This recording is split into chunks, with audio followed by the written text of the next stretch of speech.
on privatise l'offre, parce que c'est de ça dont il s'agit, on peut au fond pratiquer les prix qu'on souhaite. Vous avez eu des Paris-Casablanca, 1000 euros.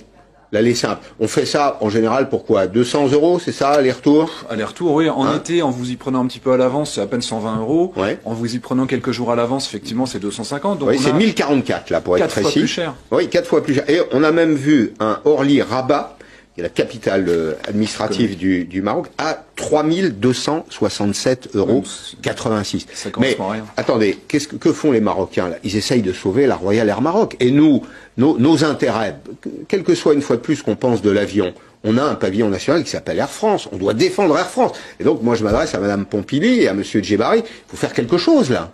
Ah bah, il faudrait faire quelque chose. Il faudrait mettre des pressions diplomatiques de la même manière qu'on le fait sur la Chine. Allez, 50-50 Chine-France, 50-50 entre la RAM et Air France. Ce serait logique. Bien sûr. Aujourd'hui, est-ce qu'on a envie de se mettre sur une bataille diplomatique avec le Maroc? Je sais pas.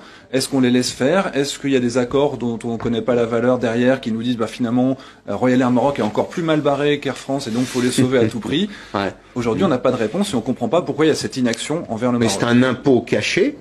J'appelle ça un impôt caché. C'est un impôt informel, si vous voulez, prélevé sur des gens qui travaillent en Europe et qui retournent au pays. Ça a été fait. C'est un élément de décor qui a quand même son importance. Ça a été annoncé vendredi soir.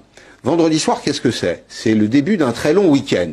Les Marocains doivent savoir que le ministère des Affaires étrangères ou l'administration française est en pause, on va dire, jusqu'au 16 juillet, 15-16 juillet, bah, c'est le mauvais coup par excellence, non? Bah, ça laisse quelques jours, effectivement, pendant lesquels la diplomatie française va pas réellement réagir.